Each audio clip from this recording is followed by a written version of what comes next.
Comes in the name of the Lord. Shalom and welcome to this edition of Revealing the Truth, where we cover the headlines, the heartlines, and biblical truth. I'm your host, Messianic Rabbi Eric Walker. The political landscape of America is changing, and socialism is rearing its head in a more profound way than in any other previous time in our history. Conservatism is being redefined, and the Bible, if even referenced, is no longer the foundation upon which America is built. Here to talk about what's going on in America today is Joe Newby of ConservativeFiringLine.com. Joe is a 10-year veteran of the United States Marine Corps who wrote for Examiner.com for 6 years. His articles have also appeared at Newsbusters, Spokane Faith and Values, and many other sites. He currently runs the Conservative Firing Line, where he discusses issues important to conservatives. He's the co-author of Banned: How Facebook Enables Militant Islamic Jihad, and appears here on Revealing the Truth on the first Monday of each month at 12 o'clock p.m. Here to bring us up to date on America Gone Wild is Joe Newby. Joe, welcome to your edition of Revealing the Truth. Morning, Eric. It's great to see you again. Happy New Year to you, my friend. Great to see you. There is, before we talk about what's going on right now in the first 6 days of 2020, I want to kind of do a little wrap up of 2019. Little year in review. The preposterous impeachment of Donald Trump. As you tracked the storyline on, that was the big story of 2019, is the impeachment of Donald Trump. That was the climax of the year. Actually, Eric, in my opinion, that was the climax of basically 3 years of an attempted coup d'etat against a duly elected, legally elected, I should add, administration. The Democrats and their allies in the media, in my opinion, and I am not leaving them off the hook at all, because I think the media is just as much to blame for this debacle as the Democrats, but they have determined from the very beginning, from the moment Donald Trump won the 2016 election, Eric, they have sought to undo the election, to do the very thing that they screamed about and hollered about back during the 1990s when Bill Clinton was being impeached. And so they thought that a lot of people, I've heard a lot of people, let me just back up here. I've heard a lot of people, including Rush Limbaugh, state that the Democrats are putting all their hopes in Robert Mueller in the beginning, and they thought, yes, Mueller will get him out in 6 months. But there are stories, we know for a fact, that the Democrats, the militant arm of the Democrat Party, or the militant arm of the liberal left, which is Antifa, have been trying to remove Donald Trump through violence. They thought they could create an uprising within the United States right after Donald Trump's election. And not many people know about this because we were the only ones to ever cover it. There were a series of GoFundMe accounts and campaigns set up for the express purpose of funding Donald Trump's assassination. We were alerted to this by an astute reader. We looked into it. Sure enough, it was very real. There were several of these accounts. We wrote about it. We covered it. We reached out to GoFundMe. We never got a response. Shortly after our report, those accounts went away. However, the left's desire to murder Donald Trump never really abated. It just morphed. And from there, it went into the Mueller investigation and the Russia conspiracy hoax, which we now know has been thoroughly debunked. However, even though the Mueller report has been out and it states clearly that there was no collusion between anybody in the United States, specifically the Trump campaign and the Russian government, there are those within the Democrat Party who still try to run with that particular conspiracy theory. Well, in 2018, of course, we know the Democrats won the House of Representatives, primarily because a number of GOP representatives retired. That's a big part of it. Another big part of it is that between the period of time that Donald Trump won and the 2018 election, social media outfits, what I call now the Silicon Valley axis of evil, deliberately did everything they could to stifle any conservative content online. And this has happened, this has affected conservative sites across the board. Naturally, nature abhors a vacuum, so what takes the place? Well, we know that CNN, other left-wing outlets, were helped, even as conservative outlets like mine and Breitbart and others were severely curtailed, Gateway Pundit and a few others. In fact, all of us were curtailed, still are. So in 2018, the Democrats took over, and they even took districts that have been held by Republicans for years. Orange County, California, for example, elected a woman by the name of Katie Hill, who was engaged in a three-way relationship involving a campaign or a staffer of some sort and her husband. This is the caliber of people that the Democrats elected in 2018, the Ilhan Omars, the Rashida Tlaibs, and so on and so forth. So now that the Democrats have the House of Representatives, they did what they always set out to do, and that was to impeach Donald Trump. So what they did was they come up with a bunch of concocted charges that really aren't even crimes at all. They lied, they smeared, they held a kangaroo court, not allowing the Republicans to have their day in committee according to House rules. They threw the Constitution out the window. They threw due process out the window. They threw the rule of law out the window. They threw out, excuse me, they threw out the House rules. And in my opinion, they even threw out reality itself in concocting and making up all sorts of crazy, wild accusations. They held the impeachment vote.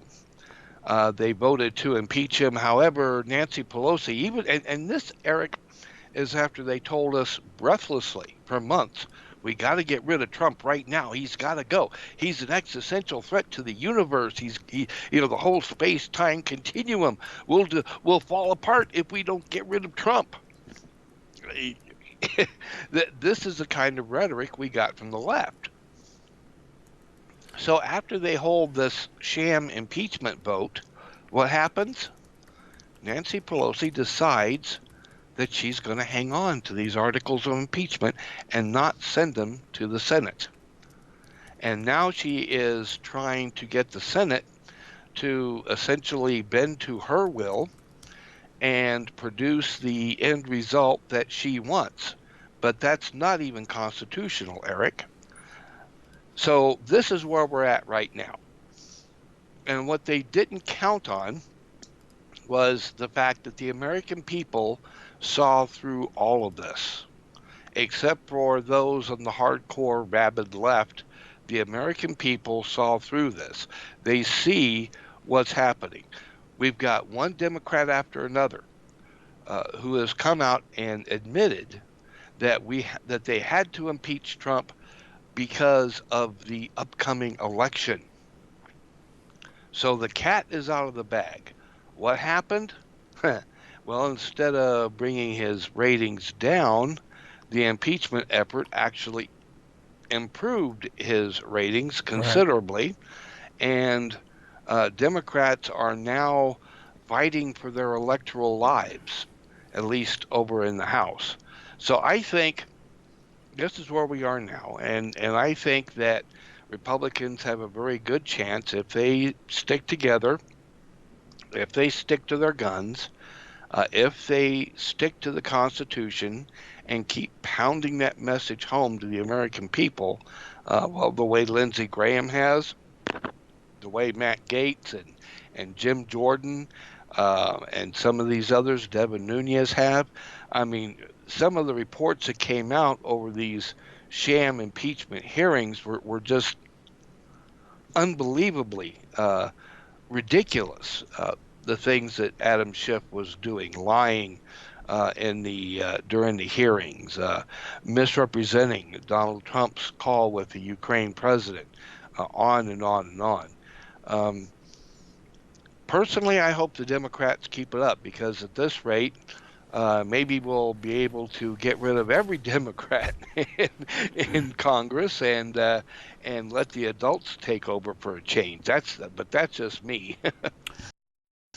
Joe, has there been a time in history where there was more than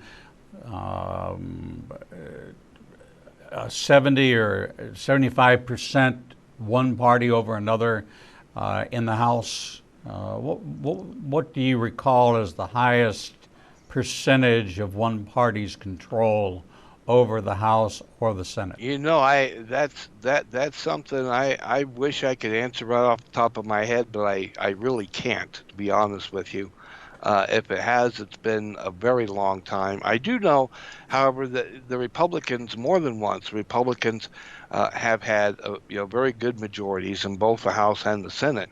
Unfortunately, the leadership of both of those bodies um, were too mired in this um, idea that they had to go along to get along, and far too often they would kowtow to the Democrats in order to try to make themselves to appear to be reasonable. Um, but as you and I both know, you can't reason with a snake. And that's what they were dealing with. And every time the Democrats rolled right over them when they did this. I don't see that happening so much anymore. I don't think that's going to happen. Um, I know I was very happy when John Boehner became the Speaker of the House, but I got very disillusioned with him very quickly. And then I sort of felt the same way when Paul Ryan became the speaker. I was rather impressed with him when he ran as a vice president. Um, but again, I got very disillusioned with him because I saw how he um, knuckled under, if you will, to Barack Obama more than once. I saw how he caved on one issue after another, and even now, he has very much an anti-Trump, um, an anti, more. He acts more like a never Trumper, a Bill Kristol type. Than he does an actual conservative Republican, and I'm very disappointed when I see that. But after what we have experienced, Eric, over the last 2.5 to 3 years, I think the Republican Party has finally woke up. And I think the vast majority of them have come to realize that the Democrat Party is not an honest broker. Today's Democrats um, simply don't. Well, let me put it this way: I'm trying to be as diplomatic as I can. Um, I think today's Democrats hate Donald Trump so much that they would actually side with our enemies, like Iran, if they thought that it would hurt him in the polls. The correlation that I make, Joe, is that the Democrats of America today are what the Palestinians are in Israel. They don't love the land, they hate the Jews. Right, Okay? right. The Democrats of today do not love America, they just hate Donald Trump. I think that's a very good analogy. I really do. I think that's very appropriate. You're absolutely correct. So they're not representing their constituency because I know some of these who are from districts that are pro-Trump districts, and they are not the voice of the people, and therefore they really should be fired for Mm-hmm. non-performance, non-compliance with the role that the Constitution gave to the House of Representatives. You know, that Right. whole structure goes back to the days of Moses, when Jethro, his father-in-law, gave him counsel, saying this is too much for one man to handle. You need to have leaders over tens, hundreds, Right. thousands. And so this is the form of government we have today, which was framed back Mm-hmm. in the time of the tabernacle and Moses' father-in-law, and trying to deal with 600,000 men and 2 million in all. That was just too Mm-hmm. much for one person to handle. So it's Absolutely. equivalent, create yourself some congressional districts and put people in charge of them. Uh, do you see this as some of the fallout, the whole Mueller investigation, the Justice Department running amok with the FBI, as a failure on Jeff Sessions' part as AG? Here's the way I think. Here's the way I see it, Eric. This swamp or deep state, depending on what term you wish to use, has been built up over a very long period of time. It didn't come about overnight. It didn't just come into being when Barack Obama was elected. It's been around in one form or another for years. Okay. I think Barack Obama and the way he ran things, the corruption in the 8 years of his administration, along with Hillary Clinton. In fact, both Clintons, I think, contributed to it mightily. I think what we saw in the period between 2016 and this year, with the exit of Jeff Sessions, is a culmination of what has been going on for decades, quite frankly. Um, as far as Jeff Sessions himself, I thought, like most people did, most conservatives did at the time, I had a lot of hope that he would fix things. However, when you have the kind of deep state that we have now, that has been in the works for such a long time, it will take much more than just one man to drain that particular swamp. It's going to take multiple men. It's going to take multiple administrations, multiple terms, to fully weed out all of the corruption. I do, however, feel that Jeff Sessions made a huge mistake by recusing himself from the Russia probe. He should have stuck to his guns and said, "No, this is my department.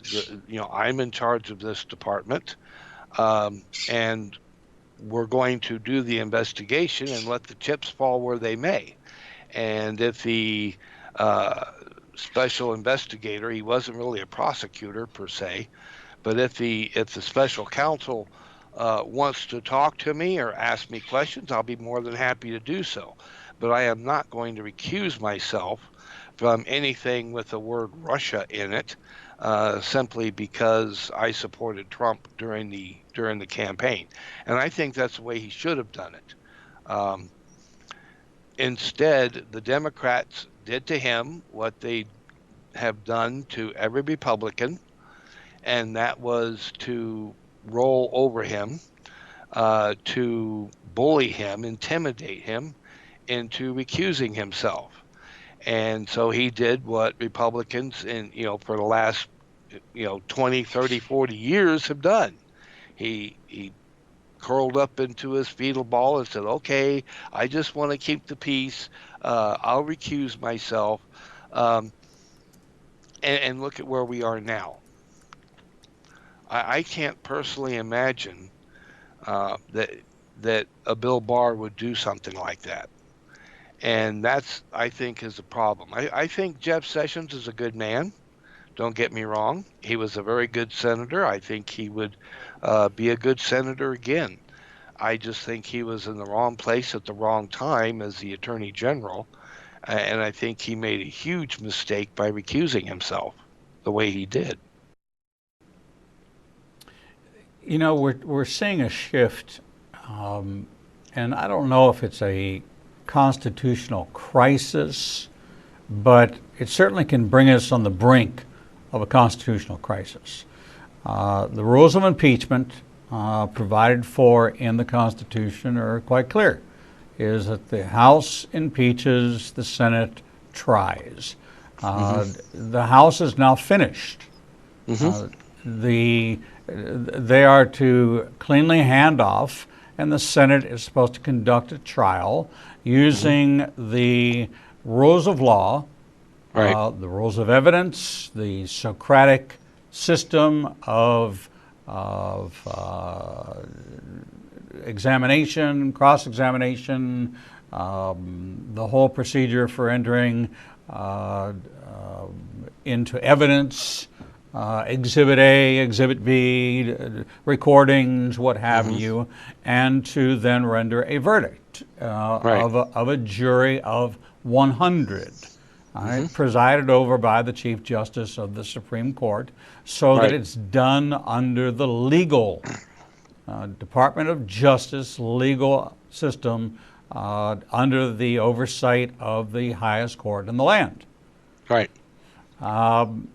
What they're doing is tantamount to me entering into a lawsuit against you, but before allowing you to be served with the lawsuit, going to the judge and getting the judge to agree to my terms for how to conduct the trial, or meeting with the jury in advance and saying to the jury, the judge is going to give you instructions, but you're going to abide by our procedures. And once you've agreed to that, then we're going to release the case to you. It's unconscionable, but it's also unconstitutional. Now, the problem is if you're a true constitutionalist and the letter of the Constitution, well, none of these things are addressed. It really comes out in the Federalist Papers, into the various writings in regard to expanding what the thought process was of the Founding Fathers. And it's kind of like the Bible and some of the commentaries. You know, the Bible may tell you to write something on the doorpost of your house. It just doesn't tell you how to do it. So do I do it with a Sharpie? Do I do it with a knife? Do I carve it in? How do I write these laws on the doorpost of my house? And so you get a consensus of opinions as to how the author expected you to accomplish this particular assignment. And that's what the Federalist Papers are to the Constitution, kind of giving us the guidelines and the structure. So we have an understanding of those who were there with the framers to be able to expand upon the content to show how to implement it. Well, another thing too, Eric, and in law, this is extremely important, and this is what a lot of people forget, is that in the law, there is this thing called precedent. Now, it would be one thing if there had never, ever been an impeachment over the last 240 plus years of our existence, but that's not the case. We have had several impeachments, and not just of presidents. We've had impeachments of members of Congress as well. We had impeachments for example, Andrew Johnson. After Abraham Lincoln. We've got the impeachment of Bill Clinton. We've got everything that happened surrounding Richard Nixon. So we have precedent. Precedent has been set. Rules of conduct for these kinds of things have already been established because we've been there, we've done that, we've got the T-shirts, and we already know how it should be done if it's going to be done properly. Bill Clinton got a lot more due process in his impeachment than did Donald Trump. Right. Um, so did Andrew Johnson, for that matter. Um, what we have in the House, in my opinion, and Jonathan Turley, who is no Trump supporter, nailed it on the head. This was nothing more than an abuse of power on the part of the Democrats who simply wanted to hurt Donald Trump. Um, and that's what this is all about, Eric. And this is something that our viewers need to understand. This is, and I'm sure they do, is that this was never really about getting Trump out of office. Say what you will about Pelosi. Yeah, they might be whacked out with hatred for Donald Trump, but they're not stupid. They know that no impeachment of theirs would ever succeed in a Republican-controlled Senate, where they would, where they have to have uh, not just a simple majority, but even more than that, to get rid of Trump. They knew this going in, so this was not really about getting Trump out of office over any actual crime. First of all, there was no crime. None of their witnesses, so-called witnesses, quote unquote, ever actually witnessed anything. It was hearsay, second, third, fourth hand. That wouldn't hold up in court. Um, that's number one. Number two, um, the Republicans were never allowed to have their day in the hearings the way that the Democrats were allowed to have in the time of Bill Clinton. Um, Joe, and he's charged with breaking two laws that don't exist. Right, Okay, exactly, there's no exactly. see when you have an indictment, and that's basically what impeachment is an indictment. Okay, Right, and the House is the grand jury that receives the prosecution's side. And that's the way the grand juries work. They only deal with prosecutors. They don't deal right, with defense. So right, blocking the Republicans out of the narrative is equivalent of a grand jury kind of scenario. However, in the presentation of the evidence against someone in a grand jury indictment is that there has to be a crime, which is a law which is broken that happens to be on the book. What am I right. charging you with? I'm charging you in violation of civil code or criminal code, Hmm. section 102, paragraph 3, Right, uh, obstruction of contempt, contempt of court. What is contempt of court defined as? Well, the law says contempt of court is not heeding the warnings of a duly processed judge, and having been given X amount of warnings, then proceeding past that, and the judge shall have the right to charge you with contempt of court, punishable by, and it gives you the charge. right. It's been legislated either at the local, state, or federal level. There is no citation of any legal code No. violation in the articles of impeachment. There are two Well, and terms which are nebulous terms at best. and on top of that, um, now we have some Democrats talking about a third article of impeachment, and I'm sitting here scratching my head. What are they going to do now? Are they going to try to impeach Trump for protecting American citizens overseas, Yeah, the protecting violation out of war. terrorists? The word on the street is a violation of the Wars Power Act. That his attack on Soleimani without advising was, but it's listen. I'm sorry. It's protected. It's protected under the memorandum that was granted after 9/11. It Right, the is authorization of use of military force. right. That's what it's protected by. That is the memorandum. It was amended. All right. Hmm. However, he's still within the terms, and under the Wars Power Act, under the Patriot Act, all these things were perfectly legal. They were Right. perfectly legal for Barack Obama when he Yeah. did things that he did. They were perfectly legal for the Bush administration, for the Clinton administration.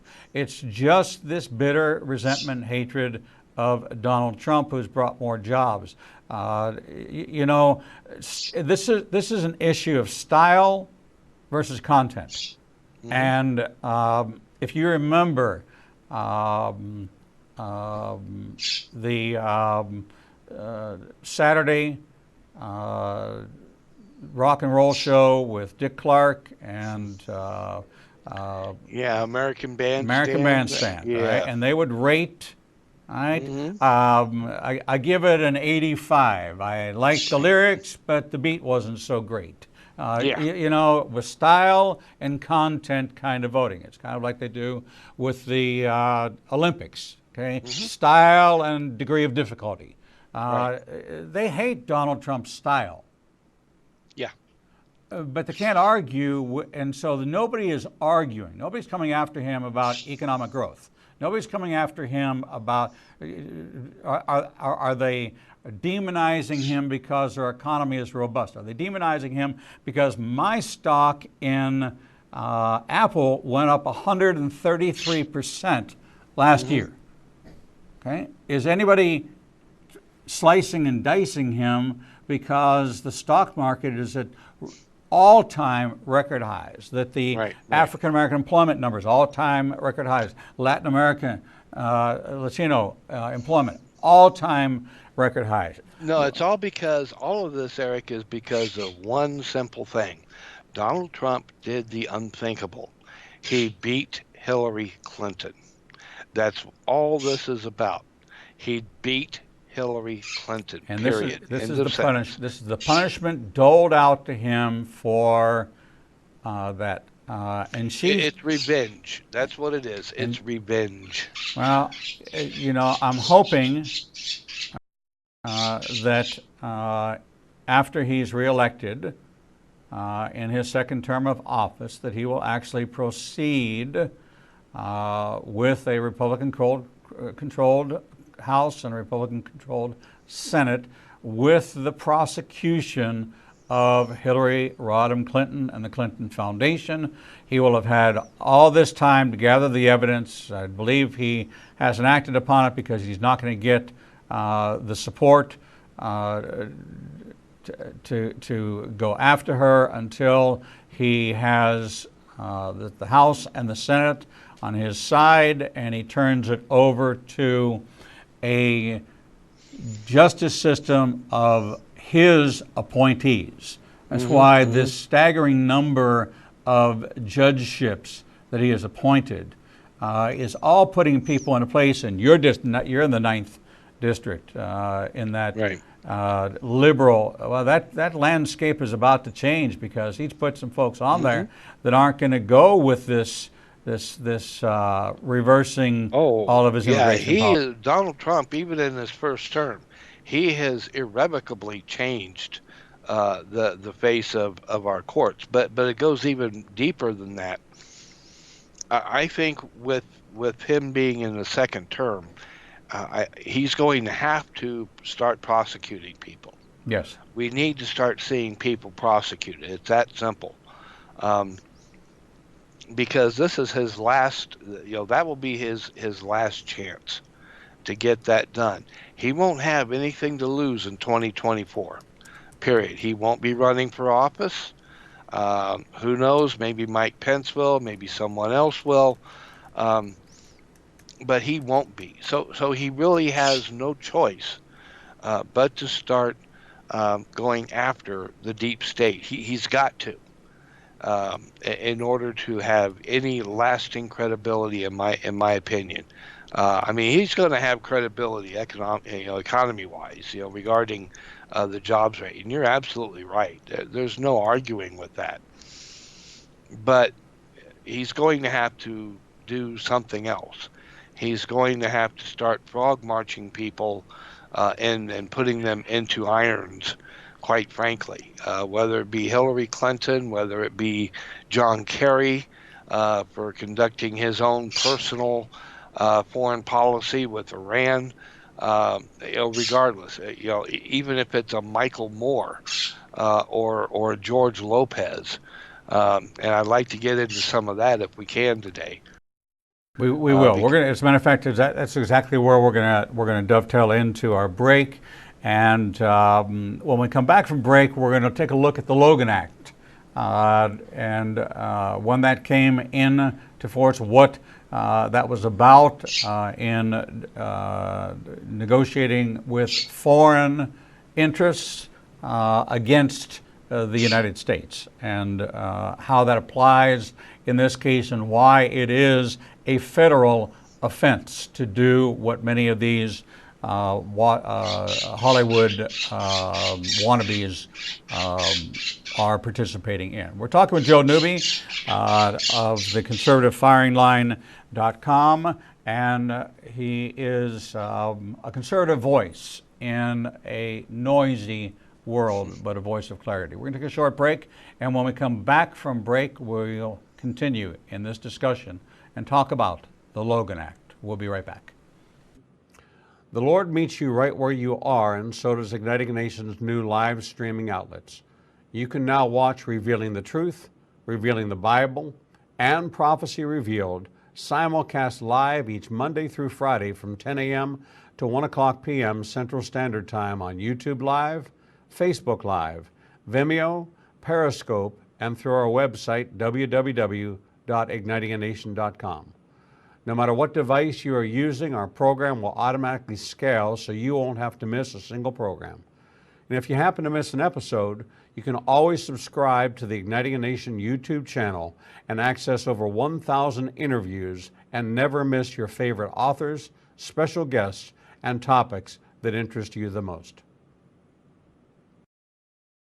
There are lots of ways to see Israel, but nothing compares to seeing the land of the book and the people of the book through the eyes of two Jewish believers who can take you on a journey that will bring the entire Bible to life.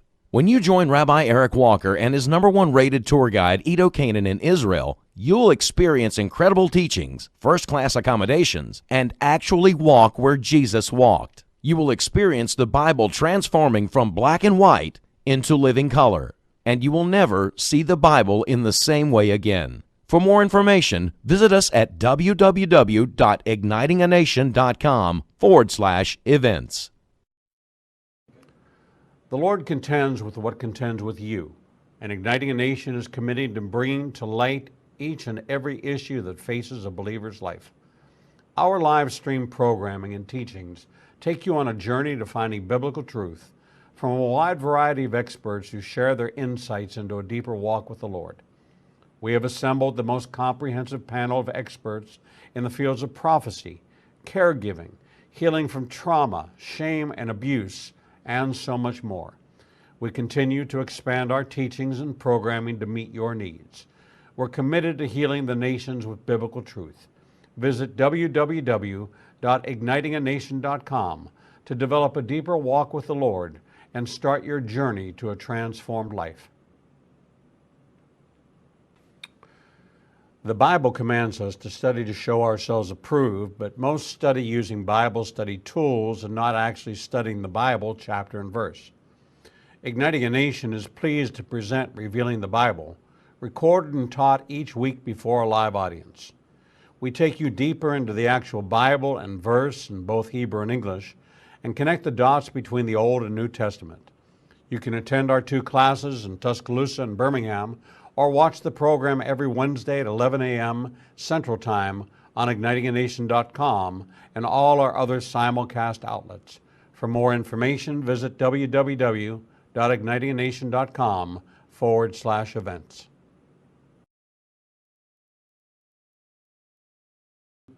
Shalom and welcome back to this edition of Revealing the Truth, where we cover the headlines, the heart lines, and biblical truth. I'm your host, Messianic Rabbi Eric Walker, and we're talking with Joe Newby of conservativefiringline.com and the co-author of Banned: How Facebook Enables Militant Islamic Jihad. Joe, welcome back to the program. Good to see you again, Eric.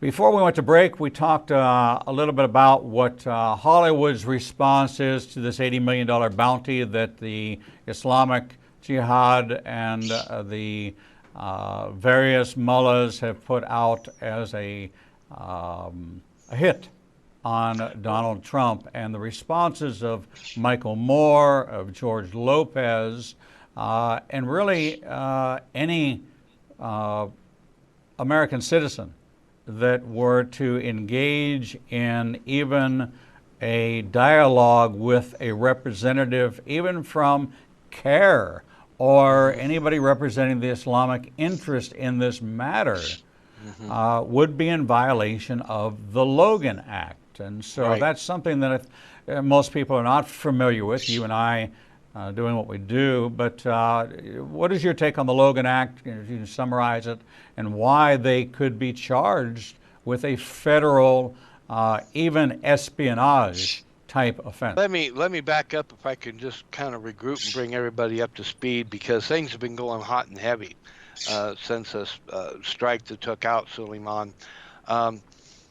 It was actually during a funeral ceremony in which the announcer said, if all 80 million Iranians, patriotic Iranians, gave $1, we would have $80 million. And they then said, right there on the video, and we have the video on our site, by the way, people can go look at it and see it for themselves. They said, if anybody brings to us the head of Donald Trump, they will get this $80 million. Well, Michael Moore, who is about as far out there as you can get, begged the Iranians not to assassinate Donald Trump. Instead, he asked them, please let me and my fellow leftists take Donald Trump out next November during the election, or let Congress take him out, but don't assassinate him. Well, that could technically be seen as a violation of the Logan Act, because here you have a non-authorized U.S. citizen engaging in what amounts to a type of foreign policy with a foreign power. In this case, a foreign power that is hostile to the United States. So he's blowing it there. And then that was compounded. I did an article. Sometimes, Eric, as I'm sure you know, sometimes I put out pieces that are a little bit tongue-in-cheek, to make a point. Sometimes, like Rush Limbaugh might say, to illustrate absurdity by being absurd. But mostly just to get people, brains to working, to get them to think a little bit. And I thought outside the box, and I thought, if Iran is putting out this $80 million bounty, I wonder how long it'll be before Democrats and their allies in the media, in Hollywood and what have you, how long would it be before they decided that they were going to take Iran up on this? Are they going to want to cash in on this bounty? That was yesterday when I wrote that. This morning I ran across a thing over at Breitbart, and I'm like, oh my goodness. George Lopez, a man I used to think was a very funny, very gifted actor. George Lopez, who hates Trump, hands down. He said some unbelievable things about the president. Came out on Instagram and said, hey, we'll do it for half that. So he's willing to assassinate Donald Trump, not for 80 million, but he's willing to do it for $40 million. So I wrote about that this morning, and that story is gaining steam. It's trending on my site right now, in fact. People are outraged that they're sick and tired of this. They're sick and tired of these leftists with their never-ending, blind, seething hatred. You had John Cusack here not all that long ago talking about we have to eradicate Donald Trump by any means necessary. You had actor Michael Shannon, the guy who played Zod in a Superman movie, basically till I think it was Esquire, I don't remember the magazine now, some left-wing outlet, told them essentially that it's time for Trump voters to simply just die, go away, crawl into the urn and die, give it up. Your days are done. You're over. And we hear this over and over and over and over and over again. Um, and I think, frankly, the American people are sick and tired of it. They're sick and tired of the hatred from the left. They're sick and tired of being told that they're brainwashed, that they're Russian Nazis because they support Donald Trump. I mean, Eric, some of this stuff is just ridiculous. I think some of that, well, a lot of this hatred comes out of Hollywood, which I personally find somewhat ironic. They love our money, but they hate us. And so I decided a long time ago that if you're one of these Hollywood haters, guess what? You're not getting a dime of my money if I can help it. I will not watch your movie. Your face will never again pollute my television screen. I will never go see anything you do. I will never knowingly, purposefully pay a dime to see anything you are in. Period. End of sentence. And I think more and more Americans need to start doing that. Um, and support people like Gary Sinise, who has done marvelous work for our veterans, outstanding work for our veterans, and some of the others. There are good people in Hollywood. And then last night you had this thing with the Golden Globes, where Ricky Gervais, and I'm hoping I'm pronouncing his name right, basically came out and told him, if you come up here with an award, leave your politics at your seat. Nobody cares. You don't know anything. Shut up. And I love it. And I thought to myself, maybe this is the kind of thing that we need to see trending in Hollywood. More and more people standing up and telling these people who, quite frankly, get rich by pretending to be something they're not, tell them to shut up. Okay, shut up and sing. Shut up and dance. You know what's that guy's name? De Niro, Robert De Niro. You know, it's time to tell for America to stand up and tell these people shut up. If they can't do it to their faces, then by golly, do it through their pocketbook. Let them feel the pain. Let them know that we don't appreciate the garbage that they keep coming up with.